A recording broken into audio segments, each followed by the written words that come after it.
जब सुने के होई भोजपुरी गाना, बस बजे के चाही गाना।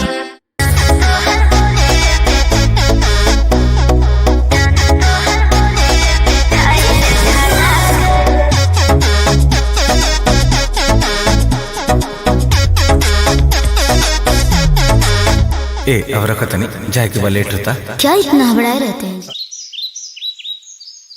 अरे का करते रे ऊपर रे? बाबूजी नहाए जाता नहीं। काम पे जे है तो माइयो के ले लीजिए, राजेंद्र बाबू के दवाखाना पे छोड़ दिए, दवाई खत्म हो गई बा। ठीक बा बाबूजी। ए बेटू रखत नहीं ना, हम कुछ नहीं जान रहे, अभी बात करना है बस।